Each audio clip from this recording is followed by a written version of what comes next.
Itekana umunezero ntangere vyo gusubira kubana namwe banywanyi bacu mubana natwe makuru n'ibiganiro vya misi yose tubandanya gushikiriza kuri no mbonesha kuri ryacu ari na yanyu Umuhuza TV. Uyu numwe tugiye kubageza kamakuru y'ibiriko biravugwa bigezwe ko muri kano kanya nga mu gihugu c'u Burundi, aho ari amakuru tuzaguruka ariko aravugwa mu gisata ca politike. Turazogaruka ku vyatangajwe n'umunyamabanga mukuru w'umugambwe uri ku butegetsi CNDD-FDD Reveriyano Ndikuriyo, aho mu majambo ubwiwe yavuze benshi babonye ko nubundi uguhangana muri CNDD-FDD kubandanya kandi ko hari ugomba kuzotsindwa iyi ntambara uyundi agafata ubutegetsi. N'amajambo Reveriyano Ndikuriyo yavuze yisunze ico bita gukonjiga verbe. Ese ibi vyo bisigura iki?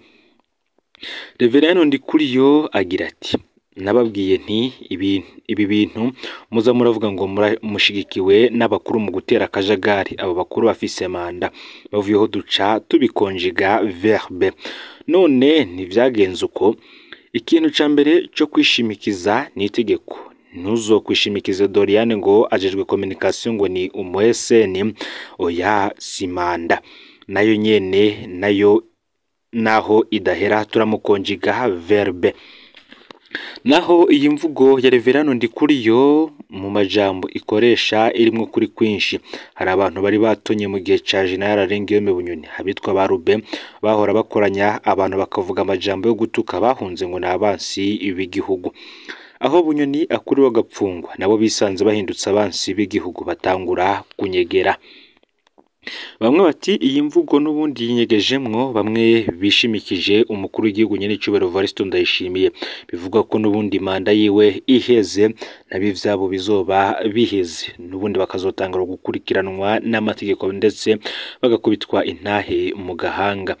Ni mugihe kandi hari nabagiye baratona cane ku ntwaro ya Petero Nkurunziza, hari nabagiye barariha amahera menshi cane mu gukoresha amabi bamwe mu mbonera kure. Uwo muntu nako kandi hari n'undi muntu yatewe n'ubwibone kugeza aho asuzugura Evaristo Ndayishimiye agitwara umugambwe.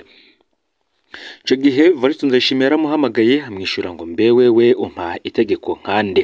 Abonye Nkurunziza arapfuye, abone Ndayishimiye arimitswe, wa muntu yaciye yiyomora nawe nyene atawumukozeko. Bamwe bati bagenzi mwagize amahirwe yo kuba inshuti z'abakuru muriga guca bugufi ngo buraca bugacana ayandi. Ngo nimba uri inshuti ya Ndayishimiye ntukishire hejuru, urya ugaya niwe ejo uzobonaho utibaza.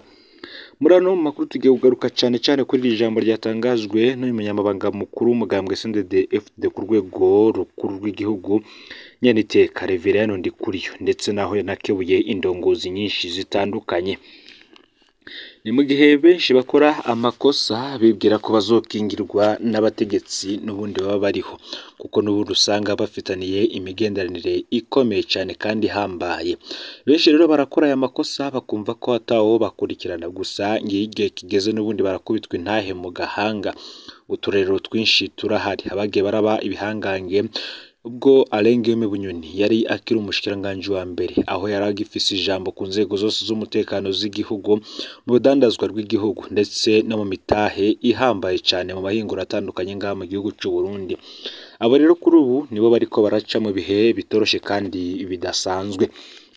Ni mu gihe iri nyinyurana riri hagati ya Reveriyano Ndikuriyo n'umukuru w'igihugu canke se abari mwiragi rya Nkurunziza nabo ari ku ruhande rwa Perezida Evaristo Ndayishimiye, bivuga ko n'ubundi rizosiga ikintu gikomeye cane mu butegetsi bw'u Burundi. Nkuko bivugwa kandi ni mu gihe ihagarikwa rya General Rengiyome Bunyoni guhindura ibipapuro amanote y'ibihangange, ibi akaba ari bimwe mu vyongereje urwanko hagati y'abitwa ko bari mwirage rya Nkurunziza n'abitwa bo kwa Ndayishimiye. Reveriyano Ndikuriyo wagafatwa ko asigaye ari kwisonga ry'abitwa bari mwiragi rya Nkurunziza. Ugwangana kw'izo mpande zibiri rero gusa no gutera kuja habora kurusha uko vyahora. Tubitangurire mu mwaka uhezaho hatanguye kuvugwa n'ubundi hangana rikomeye cyane hagati y'aba bategetsi babiri kandi bose bubashwe muri iki gihugu c'u Burundi. Ni ibintu vyatanguriye mu nkino, aho inkino za Ndikuriyo zatanguriye rimwe n'igikorane c'umuryango wa Ndayishimiye. Umuryango wa Perezida Ndayishimiye watanguje igikorane cyo gushimira Imana ku bw'imyaka 3 Ndayishimiye yari amaze arongoye igihugu. Iki gikorane kikaba caruguruwe kwigenekerezo ya 21 ukwezi kwa gatandatu umwaka wa 2023 isaha 9 z'umurango muri zone Muramvya ya komine Mutimbuzi. Kuri iyo saha nyene inkino zibiri zugurura ihiganwa nkuru nziza Cup zari zitanguye kuri stade Ingoma no kuri stade CTN. Inkino zikurikira zabaye ku munsi w'Imana. Gutanguza inkino zitirirwa nkuru nziza inyuma y'igikombe ca Perezida, gutunganya izo nkino mu mwanya umuryango w'umukuru w'igihugu wari kurahimbaza intsinzi ya Perezida Ndayishimiye yo mu mwaka wa 2020 ngo hari ababibonye nk'agasomborotso ka Reveriyano Ndikuriyo. Ibirori vyo kwibuka Perezida Nkurunziza nivyo bindi vyabonetsemo utundi tuntu dutangaje mu mwaka uheze, aho kwigenekerezo y'umunani ukwezi kwa gatandatu umwaka uheze Perezida Ndayishimiye atitavye ivyo birori vyo ku ntatemwa ya Petero Nkurunziza Igitega. Yarifatiye indege haja mu nama ya komisa i Lusaka muri Zambia. Nta n'ijambo rya leta ryavuzwe nk'uko vyahora bigenda. Umugambwe CNDD-FDD waciye unyarutsa gutunganya igikorane cyo kwibuka Petero Nkurunziza cabereye Ngozi. Perezida Ndayishimiye ntiyitavye ico gikorane. Indwi zibiri inyuma Reveriyano Ndikuriyo yakoranije mu ntara zose z'igihugu hamwe vyakozwe mu makomine ico yise Nkurunziza Day. Perezida Ndayishimiye na hamwe yitavye ivyo bikorwa. Muri ivyo bikorwa vya Nkurunziza Day, Reveriyano Ndikuriyo yashimitse kwerekana ko umugambwe CNDD-FDD wubakiye kuri Nkurunziza nk'uko Kiliziya Gatolika yubakiye ku mutumwa Petero. Mu kiganiro yatanze ico gihe kijanye n'imyaka 3 amaze ku butegetsi, Evariste Ndayishimiye we yavuze ko atari kagendera mu makanda ya Petero Nkurunziza, ahubwo ko yamukoreye mu ngata kubera ariko bene gihugu babishatse. Ayo majambo ni amajambo yatangaje benshi kubera kuva mu matora Ndayishimiye yari yahawe akazina ka Samuragwa wa sogokuru Nkurunziza. Bamwe bati izi ni inkoba zibiri. Perezida Ndayishimiye na Reveriyano Ndikuriyo barafise ivyo bahuriyeko mu nyifato, n'abantu bashira habona n'ingoga ishavu ryabo. Iyinyurana ry'abantu bameze gutyo ngo ntirikunze kwisha kubera atawuhebera uwundi, ngo rishobora kuba ribi mu mwanya muto, ariko ngo barafise n'ibibatandukanya. Reveriyano Ndikuriyo azwi nk'umuntu ashira imbere cyane inguvu, amajambo avuga nka yose yama arimo gupangurura, gukuramwo n'ibindi. Umuti w'ibibazo wumva mu kudadaza no mu guheza umukeba. Reveriyano Ndikuriyo kandi akaba akunze kuboneka afise imitsi iranze, ngo ntazi guhisha intumbero afise. Perezida Ndayishimiye ngo numwe mu bantu bagoye rwose gutahura ivyiyumviro vyabo ndetse n'ingene biyumva. Ni mu gihe umwe mu bamwegereye bakorana imisi yose yavuze ko Perezida Ndayishimiye azotangaza benshi. Ati twatanguye benshi bamufata nk'ikigugu, bamufata nk'uvuga amajambo menshi atari bushire mu ngiro, ariko sivyo na gatoya. Perezida Ndayishimiye afise inzigo ikomeye kandi umuntu amuheza arika aramutwengera. Intumbero yiwe yama ayizi, intambara yiwe yitegura mu mpisho. Yatanguye kuvuga ajandajanda ibintu ababigeze kure.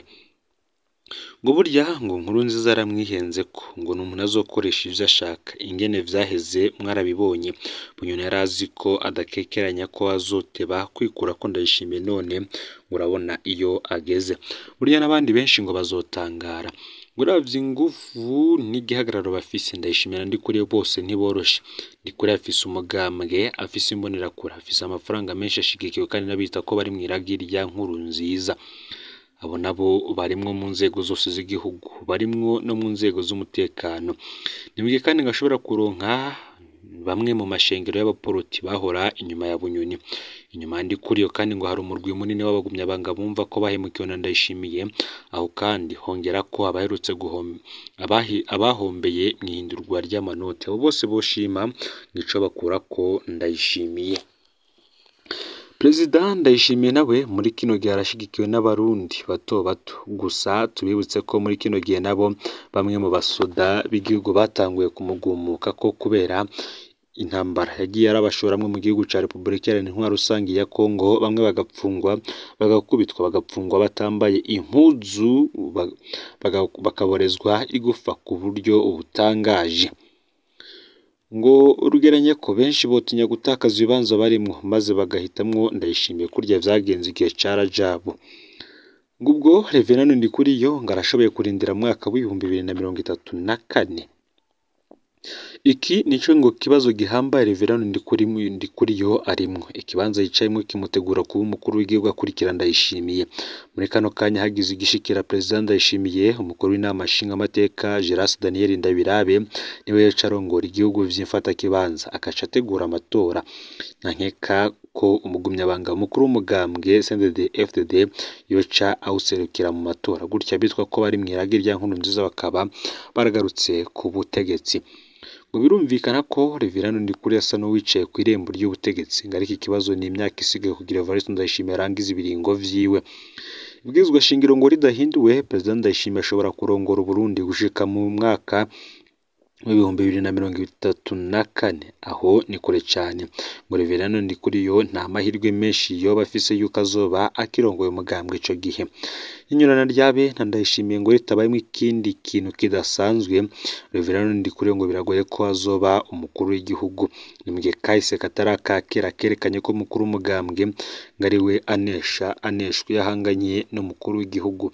Gusa ngo muri iyi minsi ya none biriko biraboneka ko n'ubundi impande zibiri zompi zifise inguvu zihambaye, gushika naho ikoraniro ry'umugambwe CNDD-FDD, ikoraniro kaminuza ryari gufatirwamwo ingingo zitandukanye kandi zihambaye z'igihugu, ryasubitswe, ahubwo hagakorana inama y'inararibonye kugira ngo barabire hamwe ingene ibibazo vyifashe, naho havuyemo kwagirizanya hagati y'uwoba yaratanze amakuru ko umushikiranganji wa mbere Gervais Ndirakobuca yoba agira ngo akurwe muri ico kibanza rimwe hasubirizwe Albert Shingiro. Ngaho rero amakuru yaragezwe ko muri kano kanya ufite subscribe canke sabone, niba utari wafite kugira ngo tujicikanwe nayo dushikirize, usangize no makuru bagenzayo kandi aho baherereye hose kugira ngo batoje bacikanwe nayo biriko biravugwa bigezwe ku ngaha mu gihugu c'u Burundi, hanze y'imbizi y'igihugu c'u Burundi ndetse no makungu ya kure. No Muza TV Imana bahezagire.